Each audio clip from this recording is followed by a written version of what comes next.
Welcome to Bridging Cultures, a first generation experience. I am delighted to have our guest, Pamela Barrios, on today. Of course, I've heard this story many times, but I learned something new from it every time. So I'm excited for you guys to hear her story as well. Pam, welcome. Thank you. I'm super excited. We are excited to hear your story. I just found out you were born in Ruidoso, New Mexico. The whole Yep. time I thought you were born in El Paso.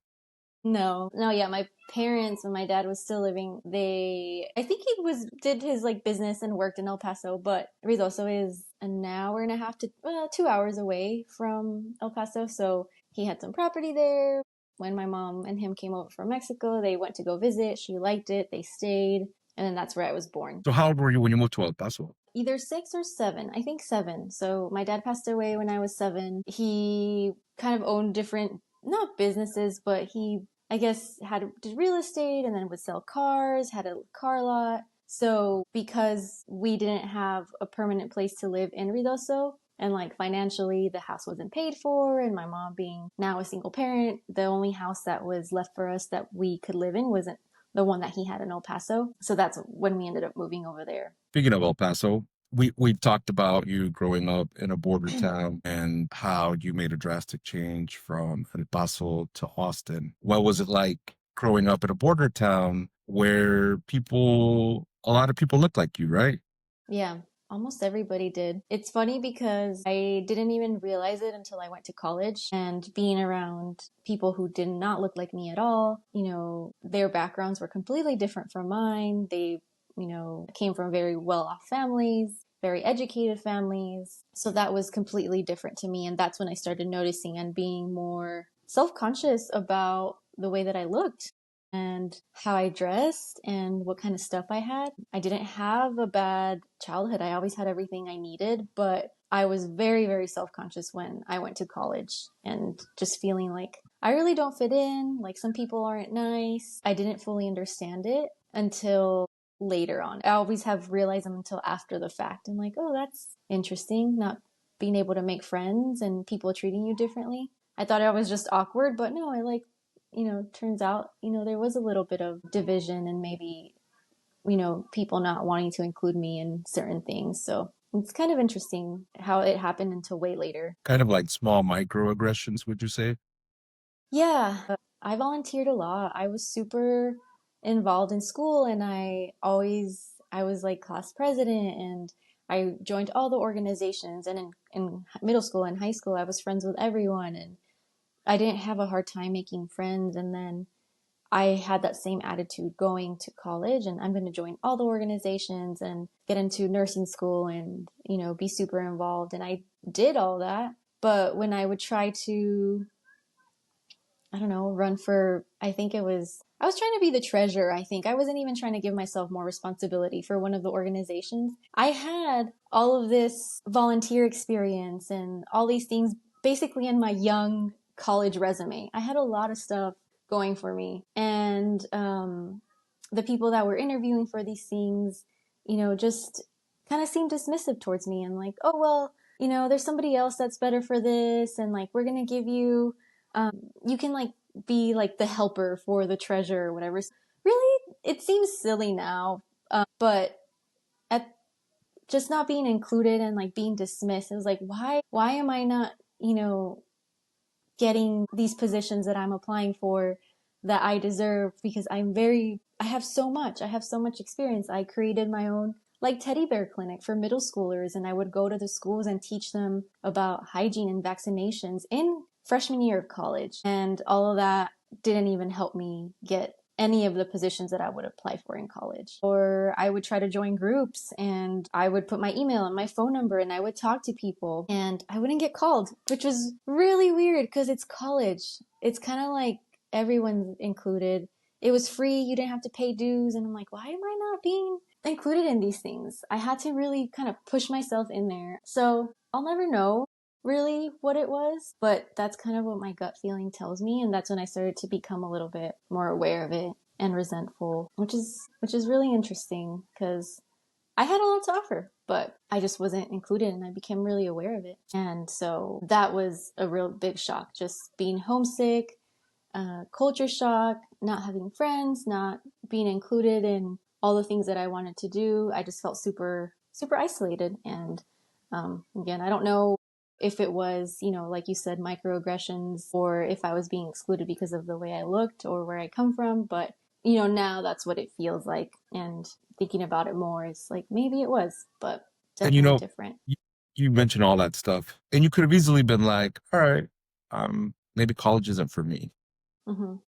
Maybe I'm not supposed to be here. What made you kind of like change your mind, your mindset, and be like, you know, I can do this, but maybe this just isn't the place for me to do it? Yeah. And Or maybe like your decision to come back home. I actually got in a car accident when I was in, I think it was freshman year, going back home for spring break, and I was actually going to my nursing school interview in El Paso, and I just kind of took it as a sign. I was scared to drive. I didn't want to go to Lubbock anymore. I still hadn't gotten an interview for the nursing school in Lubbock yet. And so I was like, oh, I'm not getting in. I'm not getting an interview. So I went to El Paso. I accepted the position in nursing school and in El Paso, because Texas Tech has a health science center there. And so I kind of was like, well, I'm not going to hear back from them in Lubbock or anything. So I was just like, I'm just going to go back home to El Paso. And I already wanted to anyway. I didn't like it. I still wasn't making friends. And so I thought, well, I'll just go back home, and it'll be better. I'll be able to stay home, not have to worry about paying for, housing. The program that I was doing was an accelerated program for nursing school. I ended up having to apply for financial aid. Again, I did it every year, and the Pell Grant helped me. But obviously, all of my federal loans, like I still have all that. I feel like I never make a dent in them, but it's okay. Like I got my education, and really, it was like tough. But that's the one thing, is that I was like, school loans or not, it doesn't matter. I'm going to finish school. I'm going to get my education. And I don't think it ever crossed my mind, to say like, college isn't for me. And the main reason for that was because my main motivator was to make money and to be financially independent, and not necessarily for myself, but because I wanted to help my mom. And like, I felt like I had a responsibility to help her, to pay for my own stuff, and just I always had that motivator. It was never like, oh, I'm going to go to nursing school because it's my dream. No, not really. It was more like, I want to live my life. I want to be done. I want to make money. I want to be independent in whatever way I can help my mom financially. I need to do that already. It felt more like there is no option. I have to do this. So, Okay. just not finishing kind of never crossed my mind. There's so much at stake. Some people might be like, there's no way I can go back home because in it will look like I failed. Yeah. And this is what I always say, the path is not linear, right? The fact that you came back home, I think was a good thing because you knew your limits, you knew your weaknesses, and you were like, all right, I'm gonna go back home, but I'm still gonna finish this Yeah. because what else am I gonna do? There is no other option. Yeah.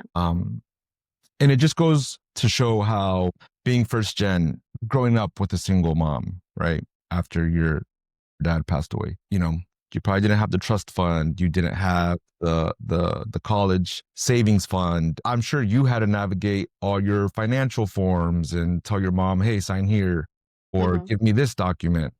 Mm-hmm. Just hurdles, barriers that you have to overcome. Yeah. And there's no going around that. Yeah. There isn't. There is no going around it. And I think, like you said, like I figured it out on my own. I figured out the forms. We've talked about this before. You've even said, you did it all on your own, and you just tell your parents to sign here and do this or do that. And to this day, I don't really think that my mom knows how much my sister and I went through to even get accepted into college.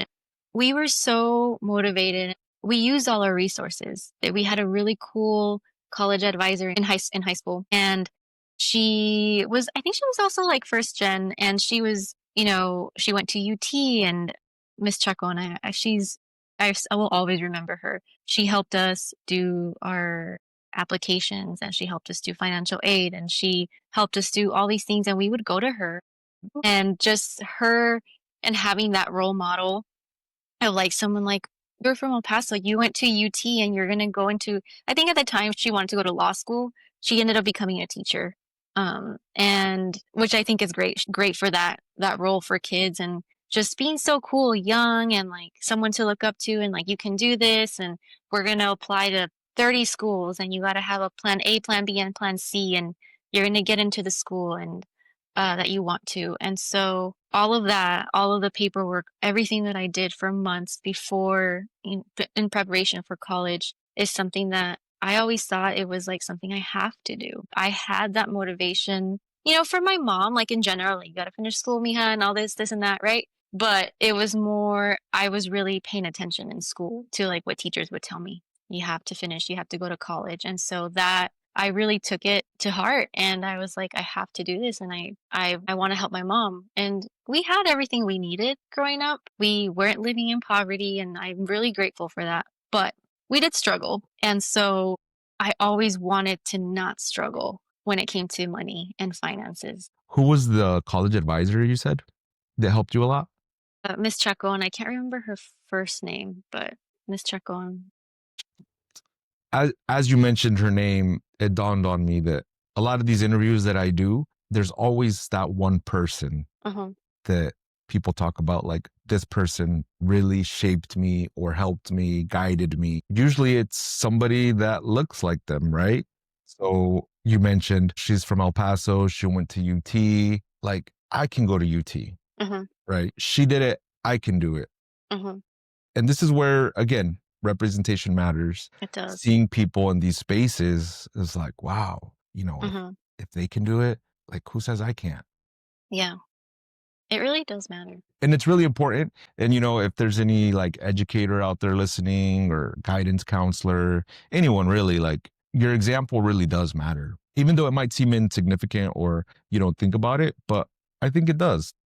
Yeah. So I think that's wonderful, and I hope Miss Chacon is excelling in whatever she's doing. I'll forever be grateful.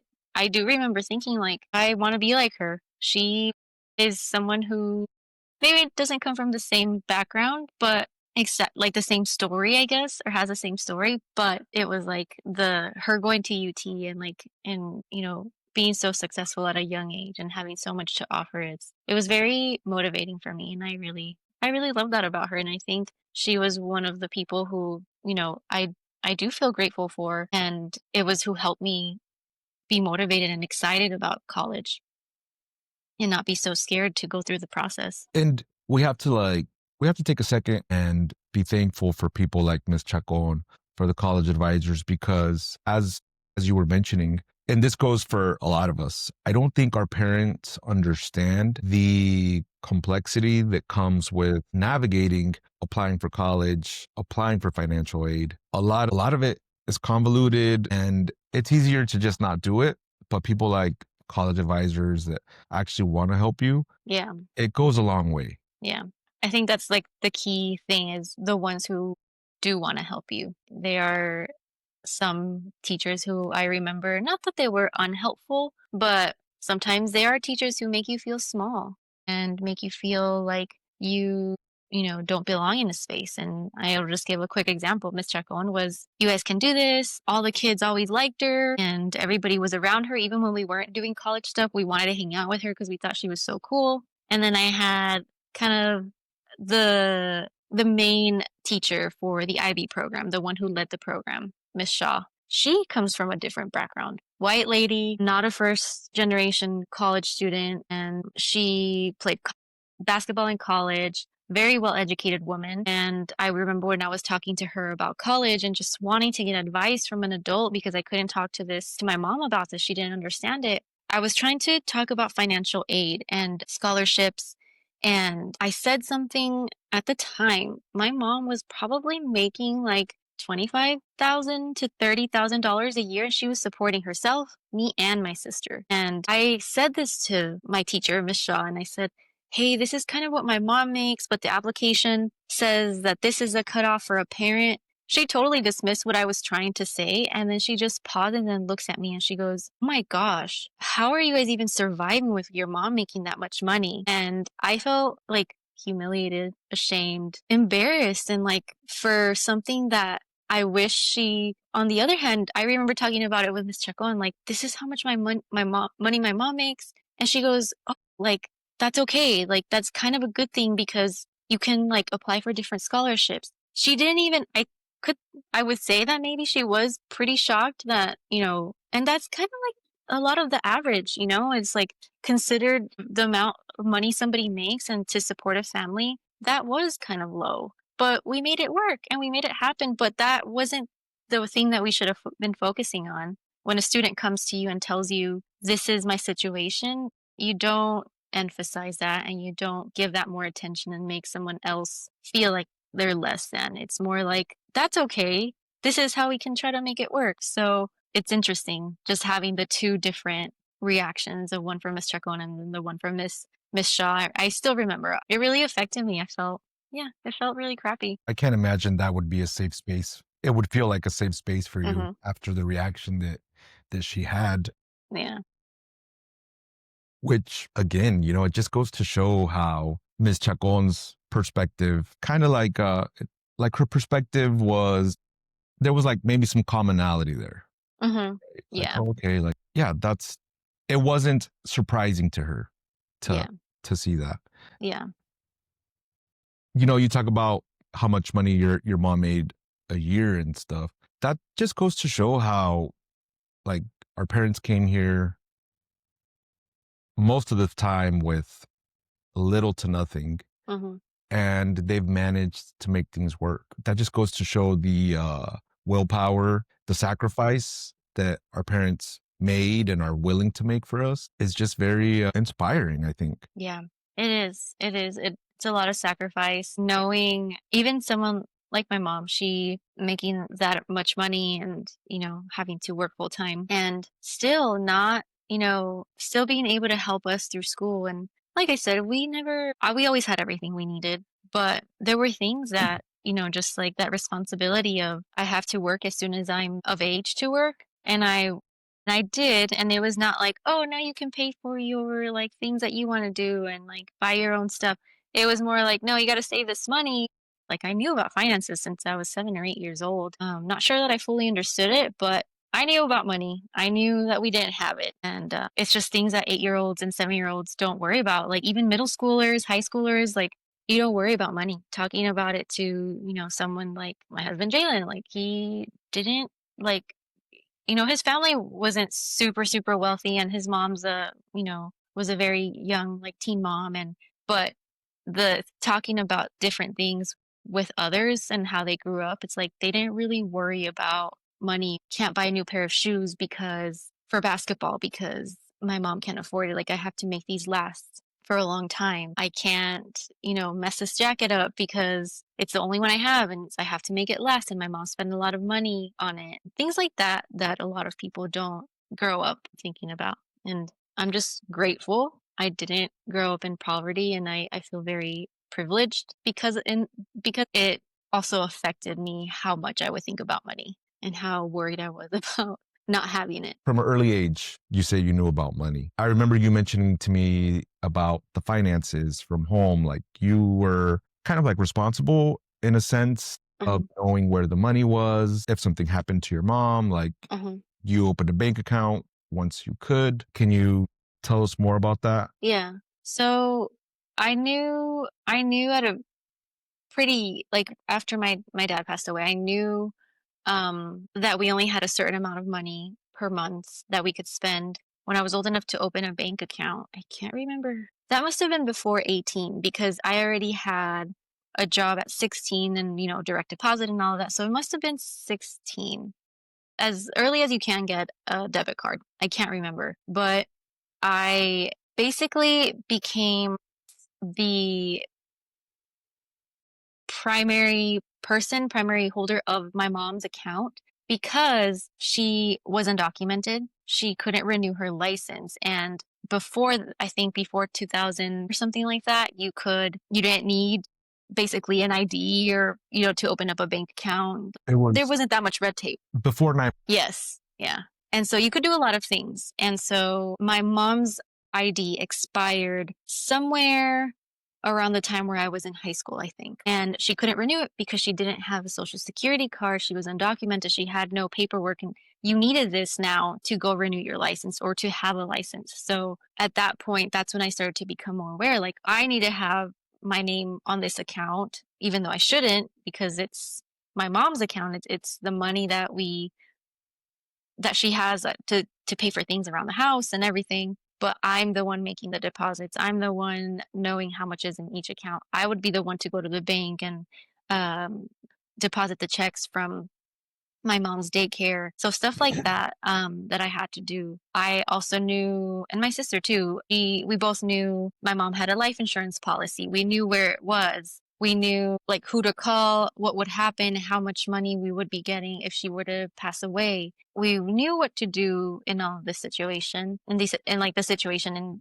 in the case that my mom either got deported or something happened to her and she couldn't be around us anymore. So I knew how much money we had already in high school, and that pretty much made me become a little bit not obsessed, but yes, just like super, super conscious of how much money we had and how much I couldn't spend. And again, going back to school and like finishing my degree and becoming a nurse, it was like, I have to do this. I have to be done.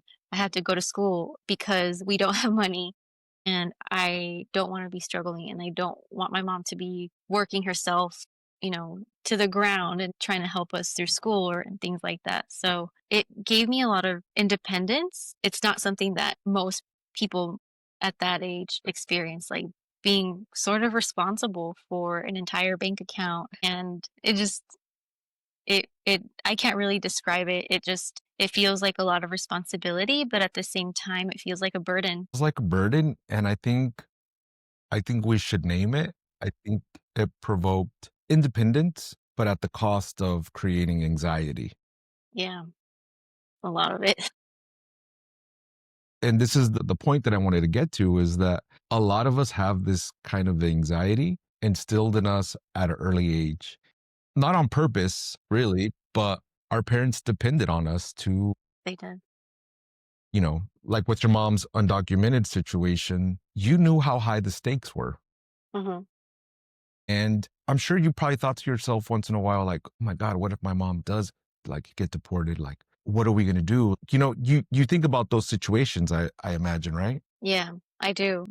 N- I'm sure you imagine scenarios in your head where you're like, what happens if my mom were to get deported? That is scary, like you're like, Yeah, oh shit, I'm losing my parent or what have you. yeah. Or I could have lost my parent back then. Yeah. I think that my baseline emotion and the way that I felt and my sense of security since I was 6 or 7 years old after my dad died, my baseline was fear, constantly feeling fear. It was just my mom, my sister, and I.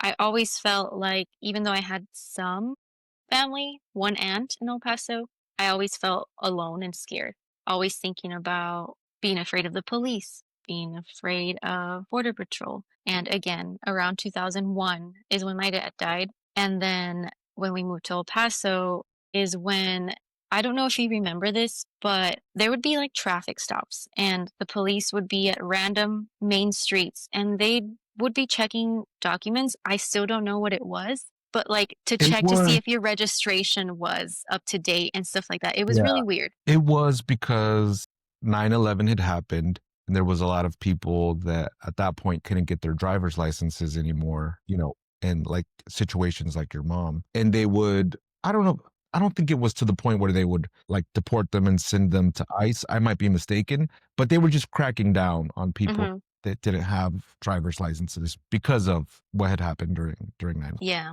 So I remember, yeah, those situations happened many times. I remember there would be a long line, a stop, and then my mom would freak out and she'd be like, they're checking paperwork and they're checking the papers. And she would find a way out and turn around and leave. And I remember that happening a couple of times. And I'm like, oh my gosh, we're going to get taken. My mom's going to be taken from me. So I was constantly scared of my mom being taken from me. She would go to the gym and we'd stay home alone and I would have meltdowns. I would not leave the window, and we were old enough to stay home alone now. And I wouldn't leave the door or the window, and I was so, so scared. So just constantly being afraid that something would happen and that my safety was not in jeopardy. it was like the baseline, and that is something that stayed with me up until maybe college, even going to college. I got accepted into UT. I didn't go to UT because I was afraid of leaving my mom and what's she gonna do by herself. And so I was very attached. Kind of like a codependency. I didn't want to be taken away from her and my sister. And that has gone away now, obviously. I've been able to work through that, and I have therapy to thank for that. Were you able to legalize your mom at 18 or 21? The process started at 18. 18. I think it started at 18. And then she became a resident. She went to a lawyer to help her out, an immigration lawyer, make sure that all her ducks were in a row. My mom, she did have her fears. She did use like a false social security after my dad died, and she Right. had to. She had to get a You have job at a daycare. those, Yeah, that's part of being undocumented in America. yeah, You have to go to those means, but also these big corporations know what's happening. yeah. You They know, do. that's why there's the ITIN or the I-10, because the IRS is going to get their taxes regardless. Yeah. My mom paid taxes since I can remember. She paid taxes. She never received a dime. Even us as citizens, my mom never applied for, I think it was CHIP in El Paso. I think it was CHIP for kids. Yeah, for healthcare, which is what many people in this country don't understand. Immigrants don't benefit from the government. My mom never received a penny from any kind of government assistance. Everything she paid on her own, and she paid her taxes every year. She did everything right.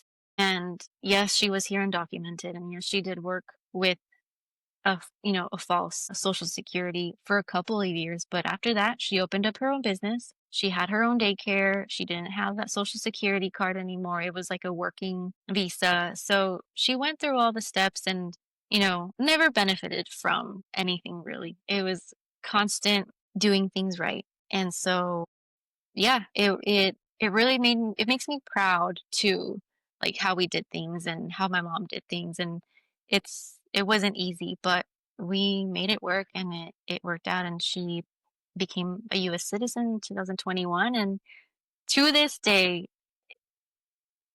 the finances are a worry. She has no savings. She has no retirement because she worked all those years not collecting anything for her retirement. And so it started in 2021 and it's 2025. So it's been 4 years, and she's not going to be able to retire immediately. She will have to depend on my sister and I, and that's okay. But it's really, not the average. A lot of people, have some sort of security, you know, getting ready for retirement and all that. So that cycle kind of continues, worrying about finances then. And then now we can breathe. She's a citizen. We don't have to worry about her getting deported. But now the second part of that is, she's already going to be 60 this year. She's getting close to retirement. How much is she going to work? She actually can't stop working because all those years she wasn't a citizen. So there is no social security collection or anything like that. It just kind of rolls over onto the next phase. And again, kind of puts the burden on you, Mhm. right? Yeah. So, through this little piece that we've talked about, you talked about the fear of losing your mom. You talked about the fear at being at a stoplight and there being a checkpoint. Given everything that's going on these days in the world, in the US, I should say, and literally seeing families separated has got to be traumatizing for you, kind of like bringing back all those memories. And I can't imagine what it's like for this generation too, that is seeing it in real time. It's heartbreaking, Yeah. to say the least. And sadly, a lot of the youth right now are going to have those same fears, and it's going to be almost like a vicious cycle. Hmm. You got into UT, right? I think a lot of first gens feel that guilt that you were talking about. Yeah. And they feel that guilt, and you don't want to leave family, you don't want to leave your mom. And it's really hard. Hmm. You know, It's super hard. I can't imagine how hard it was for you to actually go to Lubbock and then you got to come back. I think a lot of us struggle with that guilt of leaving our families behind, but we're also very family oriented or community oriented, I would say. And that's something that I think a lot of us struggle with, right? Yeah, for sure. Do remember getting into UT, and that was school that I wanted to go to. All my friends were going there. And I mean, all my friends, they all got in. We were all a bunch of little nerds in the IB program. We're all going to UT, and they all went together. And my sister ended up not going. And I made excuses for myself. I said, I don't want to be away from her. I want to be with her. She never asked me like anything. I just had that felt that sense of responsibility. Like I have to be with her. But also I was scared to be away and be so far away. And I said, I can't leave my mom. She's going to be by herself. What is she going to do like without me and my sister? And so I thought UT is so far away, like 8 or 9 hour drive. And my mom can't take us to go look at the school or drop us off because she also can't go through the checkpoint. That was another thing. We drove ourselves to college because she didn't have an ID or any kind of documentation. So the checkpoint from El Paso to like Lubbock or, to Austin, like she couldn't go through that. So I was like, it's too far. I'm going to go to Lubbock. And I think that's one of my biggest regrets, or my only regret in life. I would have been around people who were like me, more diversity, people I knew. I wouldn't have maybe felt as much as of the culture shock. There, still was potential for that, especially at UT and Austin, but I didn't get that college experience, and it was because I was scared. I wanted to be with my sister. I wanted to be close to my mom. I didn't want to leave her.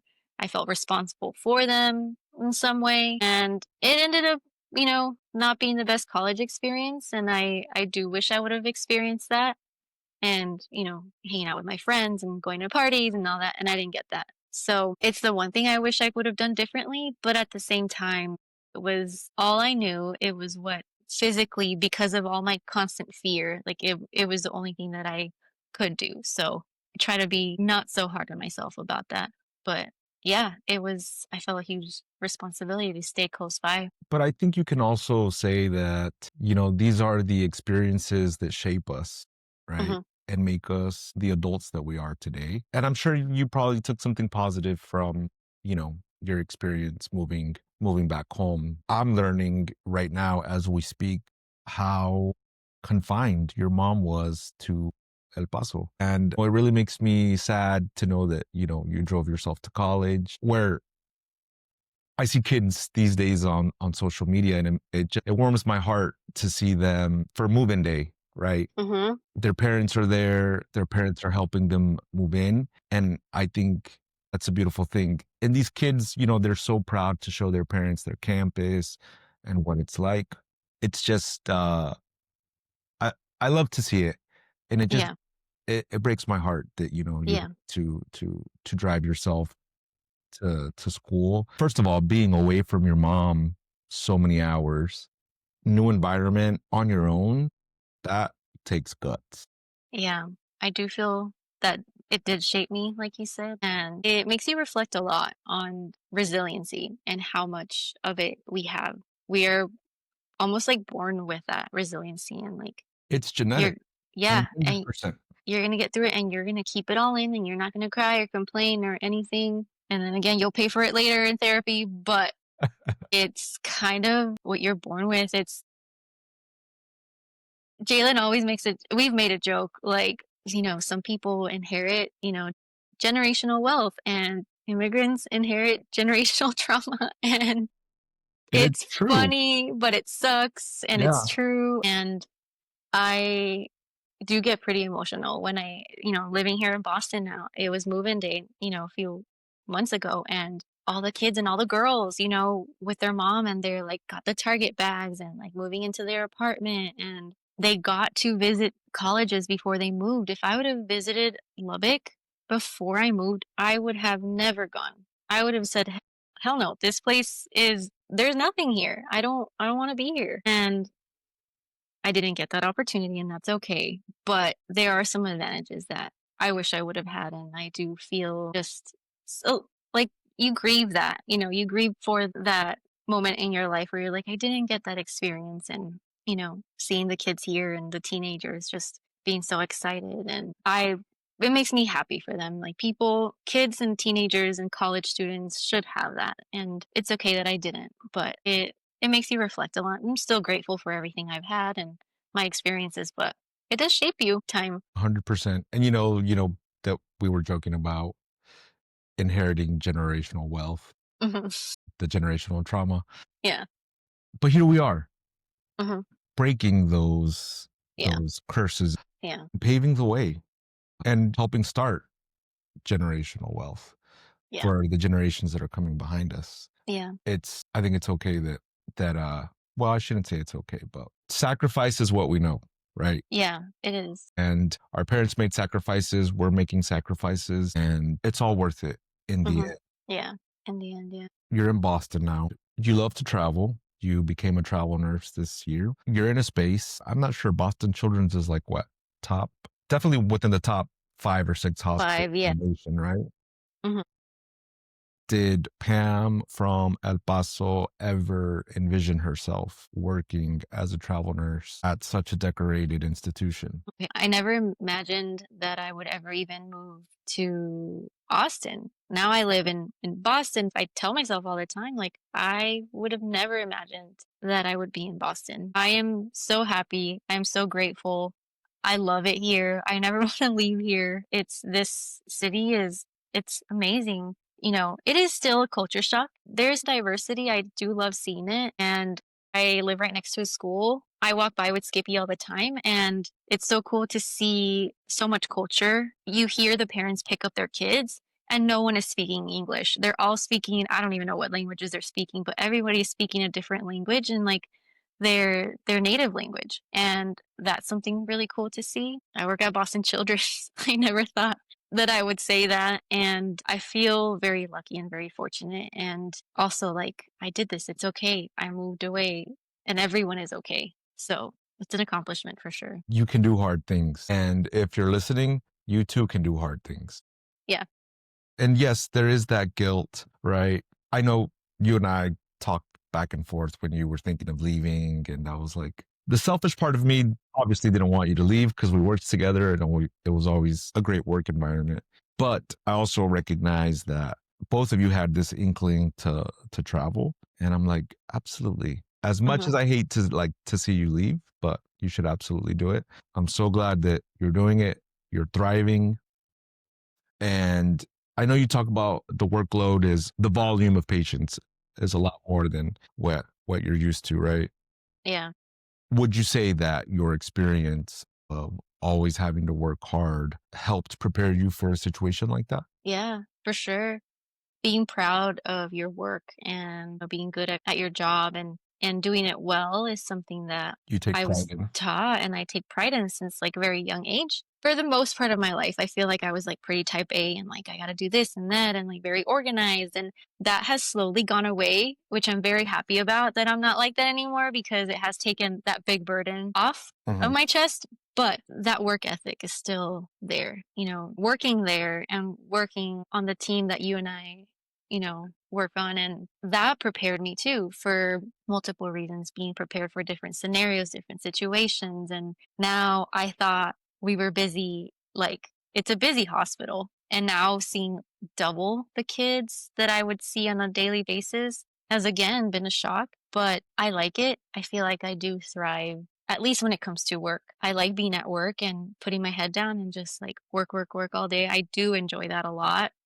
And it makes me feel, I think, nursing is it brings a lot of just like feeling needed and, like you're doing someone to help others. Like that's why we do this, to help others. And it's just human nature, I think. So being busy to me and like being able to help these kids and like give them a better experience is something that I'll always like chase after, that feeling of like I made a difference in this horrible situation that you're in. I feel like I thrive in that. It's prepared me, and any tough situation, I feel like at first it's not always going to be easy, but it does give you a lot of, you know, like resiliency, and teaches you how to, just like have that strong backbone and, not let things tear you down and just kind of keep going. So it's definitely shaped me for sure. It definitely builds character, I guess Hmm. I could say.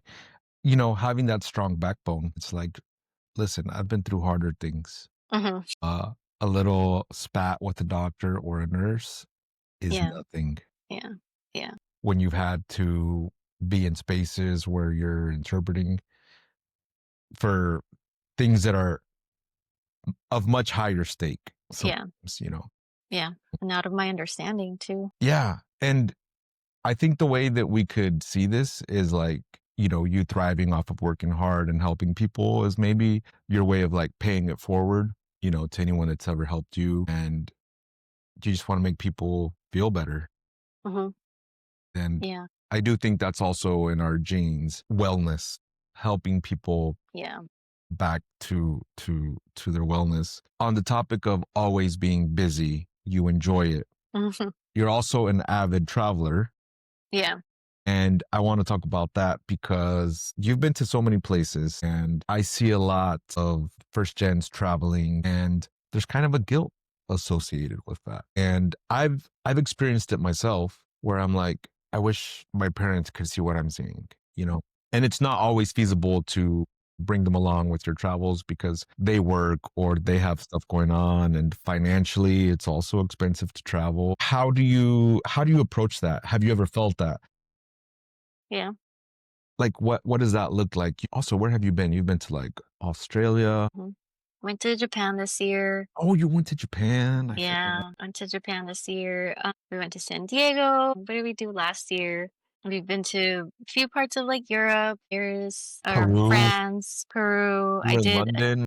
Yeah, London. I like lived in, not lived. I did like a mission trip in Peru for a little over a month. I was there by myself, and that was such a cool experience. And it kind of started to give me more courage to like, oh, I can go. I want to go travel. That travel bug. And so, yeah, we've been to a pretty cool amount of places. We're planning going to like Scotland this year in the holidays, and what you said about like the guilt of doing all of that. Yeah, there's like not a trip that I don't feel guilty for doing that and for traveling, but it's what I've worked for. It's what I wanted. And if there's one thing that my mom taught me is, and like I got from her, is the traveling. Before my dad passed away, her and my dad traveled a lot. So I'm just going to blame her for that when she gave me the travel bug. But I wish I could take her to places. But at the same time, it's like I worked through this and I also have worked really hard for this, and this is what I've always wanted. And having that freedom and having a job that allows me to do this is it's what I've worked for. And so I love it and I want to continue doing it. And that's why I chose to become a travel nurse, is to have extra time, to be able to make a little bit more money, to be able to have more say over my schedule. Like it feels so weird to say like they need me there, like Boston Children's. Yeah. It's busy. They don't, the team is smaller. They're, working on making it bigger and hiring more people. And so it's sort of nice to have a say in like, well, I'll It stay is. longer, but I need these weeks off. To have that kind of autonomy um, is really empowering, and I really am grateful and fortunate to have that. Feel very lucky. And you can use that as leverage. Like, hey, I don't mind Yeah, staying, but and also if you're listening, we're not trying to sell nursing to you, but it's it's not a actually bad gig. really hard. It's not a bad gig. It's not a bad gig. Like, Yeah. yeah, you do put up with some antics and bureaucracies, Mhm. but at the end of the day, you're helping people. Mhm. I always say you meet people at their most vulnerable, Mhm. but not everybody can say, I have like 4 or 5 days off. Yeah, I think I'm going to go Just to somewhere like Mexico you for a just long week. yeah. I was gonna say you just did it. You just went to Mexico, And and I'm like, that's nice. and I'm ever so grateful to be able to do that. Mhm. And like you said, you want to bring your mom along to these places or whatnot, but it's their sacrifices too that made it possible for you to be able to do these things and Mhm. take advantage of them, right? Yeah. Yeah. Take Definitely. advantage of them because had situations been different, I'm sure, and it sounds like your mom did take advantage of it when your dad was alive. That's what they would have wanted. So Yeah. you're absolutely right in that. Like, yeah. I agree. Something that someone said, it's actually my sister-in-law who said it. We talk about like, are we going to go back to El Paso? Because they also live in Austin. They moved after Jalen and I did, and they love it. They're thriving. And I said, they want to have kids. And they said, I asked, are you think you'll go back to El Paso? And she's like, I mean, I don't know, because when I think about it, her parents are immigrants too. And she said, my parents came to the United States to make a better life for me. They were immigrants. They came from a different country. And I have a great life. She's like, I want to do that for my kids. I want to teach them and show them what else is out there aside from El Paso, aside from Austin. She's like, I want to move somewhere else too. I want to be like an immigrant in my own country. Like, I want to go to a different state. I want to go and live somewhere else and create more opportunities for my future kids, is what she has said. And so I've never thought about it that way. And, I don't want children, and Jayla and I have made that choice, but it still applies to me. It still applies. Like, I was given this opportunity. My mom made sacrifices for me, and I want to take advantage of it because I don't want it to be for nothing either. And if you stay home and you stay in your hometown, that's also amazing. That's great. Totally. But I wanted to try something different. And so it is totally fine for you to choose what you want to do. But I think the key thing in that is it what I want? Is it what I want to do? And are you doing what you've always wanted to in life? And like, it's okay. Maybe it's not possible for everyone. Not everyone is on the same journey. We've learned that. But I think trying to make the most of it is the best way to like pay it forward to your ancestors and your parents and everybody else. And again, going back to that guilt, and I've talked about this, and maybe you've talked about it too, but I often feel the guilt of and my privilege of where I am right now and other immigrants, going to a restaurant and, seeing someone who looks like, you know, me. I feel bad sometimes and I feel guilty. I don't know why. Um, Again, going back to therapy, I talked about this. I said, and I learned like, it's everybody is on a different journey. The timelines are different. They are working in an industry where they are needed the most. Yeah, like the service industry, and like immigrants are the backbone of this country. Are. I don't care what anybody says. It is 100% the truth. They are what keep your favorite local coffee shop. Sure, it was started by, a local American who loves coffee, but who's running that place? Grinding the coffee? Who's making the pastries? It's all immigrants back there. And so they are on a different journey. They are paving the way for their generations after them for them to be able to do whatever they want. And so I'm lucky enough that I was this part of the generation right now, and I feel very lucky. But I know that their future generations will also get that experience. I feel very proud that, people who are like us and like, Mexican Americans and other immigrants, we're hardworking no matter what. And it's something that I want to make the most of it now that I have this opportunity. I want to enjoy all the things that I can. So Jorge Ramos a while made mention of Jorge Ramos and Anthony Bourdain Mhm. talked about how you go to your favorite Italian restaurant, you go to your favorite sushi restaurant, what have you, whatever cuisine Mhm. you're into, and 90% of the time it'll be a Hispanic that's Mhm. working in the kitchen Mhm. and whipping up all those dishes. Yeah. So it's very important. Yes, the service industry would stop without the work of immigrants. I would venture to say that America would stop without the work of Yeah. immigrants Yeah. because it's so crucial. It's part of what this country was built on. Yeah.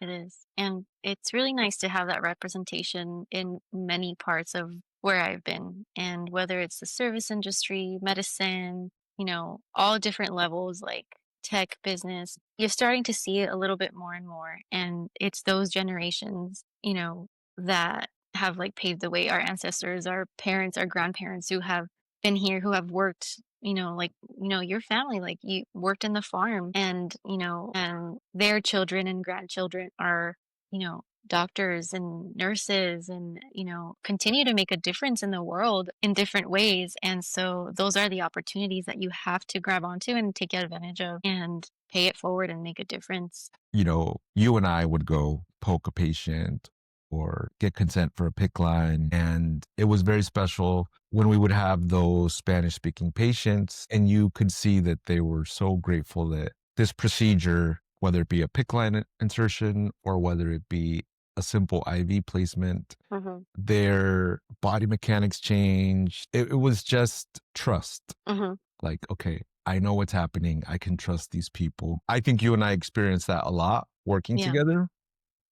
for sure. And that's been very special to me Hmm. because these kids are getting poked and poked and poked. And if you don't speak the language, how do you stop the provider, the nurse, what have you? How do you stop them and say, hey, stop, can we take a break? Or Yeah, hey, is there someone else that yeah, can attempt? The language barrier plays such a big role. such a big role. And that's why it's so important to have that Hmm. diversity.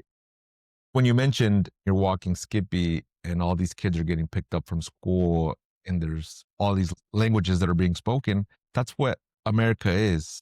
Hmm. We're all from different places and it makes us better.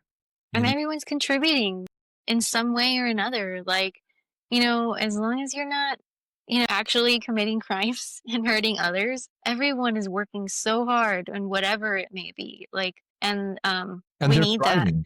And they're They're thriving. thriving. And we need that representation and we need to continue that. And, speaking more than one language is not something to be ashamed of. It's something to be proud of. And Embrace it. I and it, you have to embrace it. And I think that as someone who, translated for my mom growing up, that was so hard, and being able to like speak to somebody else and help them through the hardest time of their lives. You can just tell, like, you and I, we do vascular access and, we go and poke the kids for an IV or a lab. But oftentimes when we talk to these parents, it goes beyond the procedure that we're doing. They'll say, basically ask the same question that they already asked the provider using an interpreter or not. Sometimes, unfortunately, they don't use an interpreter, even though they should. So they're like, oh, like, hey, the doctor came in early and they said this, and that. Like, can you clarify that? And I'm like, you just talked to them for an hour, and it breaks my heart that you actually don't have an understanding. What's cool. So, And yeah. I feel And like so we've it's experienced that more than once. more often than than I would like for it to happen. I never leave a room, and I'm sure this happens to you, not interpreting something else aside from what you just did. They always have another question for their primary nurse, the nurse who's taking care of them all the time. They need more clarification on their patient, on their kid's care, on their child's care. And that is something that, I feel like hopefully one day it won't happen anymore. But for them to have a better understanding, and by us being there in that moment, I want to continue doing that. I want to continue to help them and get clarity for them and help in whichever way I can. But it's interesting how we just end up translating or interpreting for something else. Puedes preguntar esto, Mhm. you know, ask Mhm. this. Yeah. Or the doctor said this, but Mhm. It's always that. and sadly sometimes we just go in for the lab draw or the IV and it's like, oh, I'm not sure, but here let's ask your nurse, Mhm. clarify with the nurse, and then in those instances. But I love that we're able to do that. It's great. It makes it all worth it to me. In closing, what is some advice that you have for Latinas? Anything that you want them to know? Yeah. I think I say that for other people, other Latinas, and for myself, my younger self. Like, don't be scared. It's gonna be okay. And fear can sometimes be good. It's your body telling you, there's going to be change, but you will adapt. It's fear is not abnormal. It's a normal thing. What you do with that and how you work through those emotions, and it's gonna be okay. And I want to say, like, you belong here just as much as anybody else. It doesn't matter where you come from, how you got your degree. You ended up at the same spot that everybody else did. And probably with more barriers. So even more, you're more deserving of it. You had to work And for it. you gotta work harder. Yeah. Don't be afraid to leave your family. It's okay to leave your family. You're not a bad daughter. You're not a bad son. You're not a bad anything for leaving your family. They're going to be okay. They might not agree with you. They might want you to live a block away from them and get married and have kids. And that is okay. That is okay if that is what you want. But it's also okay not to. To not. Yes. It's okay Nobody says to, you have to. yeah, exactly. As And to long as you're pursuing your dreams, that is what exactly. matters. Yeah. And to touch on your point, our families, our parents, our ancestors left a whole country. They left a whole country. They left family behind, their parents behind, to come here and build a better future for themselves and for us. So when parents talk about, oh, ¿cómo es posible que me vas a dejar? Like, you uprooted to a whole new country. Yeah. You left to a whole different country. So You left generations behind, and that worked out great. great. And, I'm moving to another state, not another Yeah. country. Right. Exactly. Yeah. So And I'll it's be something to back. think about. Maybe. It is. And I just think that the sky is the limit. I know that people do things out of necessity. I do sometimes feel like I did. I wanted to go to school to be a chef and a marine biologist and to choose a degree that kind of gave you more leeway. I feel like nursing is probably one of the hardest things and degrees that you can choose. I see what you're saying, though. Kind of like, To like, oh, I I want to would've go loved- discover who I am in college type, right. you know? Or kind of like, I want to be a marine biologist, but I also don't want to starve. You Exactly. also think about the financial aspect of Yeah. it too. I don't want to move literally across the country because how many schools are there for marine biology? So even with that, though, that is still possible. Like you can still do that. You can choose, you can be a chef, you can do whatever you want. So for anyone who is a first generation and you're worried about going to school, you don't know what to do and you don't want to fully pursue your dream because you want to do something that's maybe not easier, I guess more practical is what I should have said. More practical, but you want to chase your dream and I don't know, do art, be an artist or get a degree and whatever, chase that. But here's Like the you thing have with all, plenty of time. like, yes, 100% do that. This is also the thing. Nobody's going to hand you, Uh-oh. right? So part of that takeaway is you have to work for it. You have to go for it. Yeah. Okay. And being first gen, sometimes you have to work twice for it, twice as hard, Yeah. right? But like we were talking about earlier, it's genetic.